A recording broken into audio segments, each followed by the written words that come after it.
Somebody asked that if, due to eternalism theory, Ballas could be still alive. And that is a very, very interesting question. Or rather, if some of the version of Ballas could get into our universe. If that is possible. So, I think that is possible, but the chances for this are very, very rare.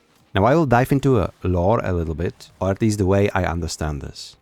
So first of all, the proof that someone from another, let's say, universe or metaverse can get into our canonical universe is a drifter. But you need to remember that drifter is an anomaly.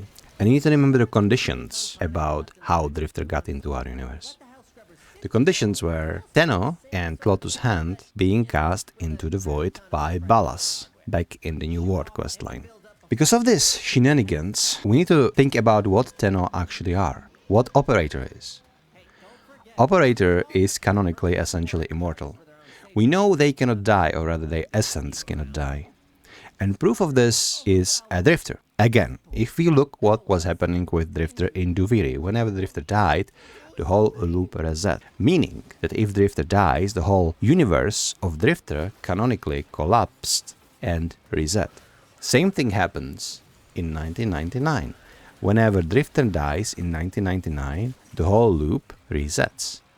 Only one who can get out of this is the drifter, because he is an anomaly.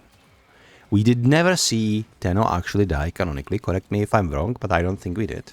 Technically, because they cannot be killed by normal means, but technically we did see Tenno being cast, by Tenno I mean Operator, being cast into the void, which broke the laws of our universe, where Operator should be immortal. Response to this was drifter being allowed to get into our universe. So these were the conditions how person from another universe could actually return to ours. And then, due to void shenanigans, void powers, void magic, essentially the powers of the man in the wall, as we call him, they were able to reunite, right? The Operator was cast into this shadow version of Zariman, or whatever that is, during the quest. They met with the drifter led the resistance, etc. You know the quest, how the quest went, and then they were both able to return. We never saw them together. And that is very important. Considering what we see on the Kim, the chatting system, some of the information suggests that Drifter don't want to meet with the kid because he doesn't want to babysit the kid or something similar. And there are canonically only one Drifter but multiple Tenno. But we are speaking about like one Drifter and one Operator. So they haven't met yet. The question is, can they even meet? We don't know. Maybe, but it wasn't confirmed, neither negated. But all of these conditions, meaning Operator being cast into the void together with Lotus Arm, disturbing the fabric of our reality, and causing the drifter as anomaly emerging from other reality. All of these conditions had to be met, and those two immortal beings would survive all of these conditions to be able to traverse. On top of that, we need to ask if the eternalism theory is even correct, because it is a hypothesis. And the drifter existing doesn't confirm this huge metaverse. It doesn't confirm that all of the other universes that have been created by somebody making different choice actually exist. It is still just an idea. It might as well be the idea that manifested drifter at the moment when Tenno, or the Operator, was cast into the void. It might have manifested just one little of these universes.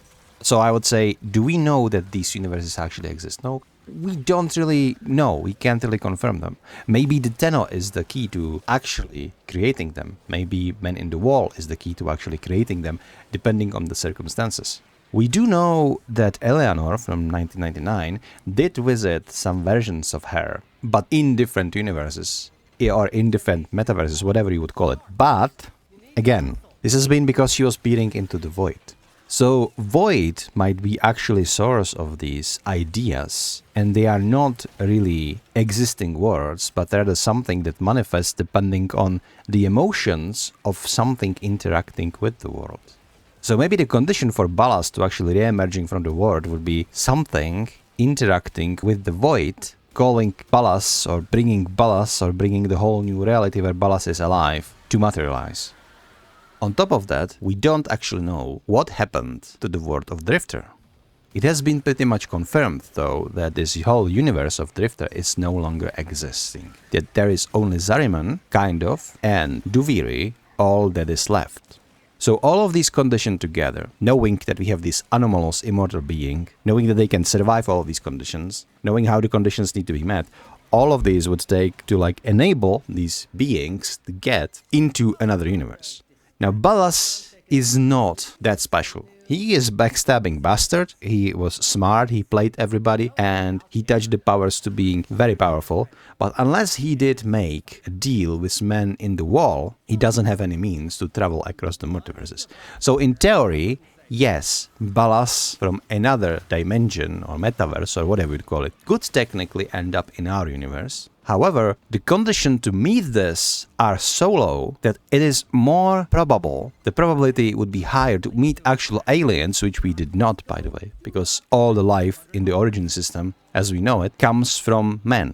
If you're gonna call them Orokin, if you're gonna call them Corpus, if you're gonna call them Greenear, all of these are like people, some cloned, some like heavily modified. All of them are human though.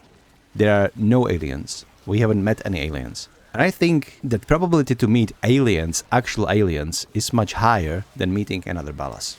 So that's my take on it. Now, remember, this is just my take. This is my personal belief. So correct me if I'm wrong about something that I just said. And other than that, my guess is as good as yours. But this is how I see it as somebody who played a lot of Warframe across the years.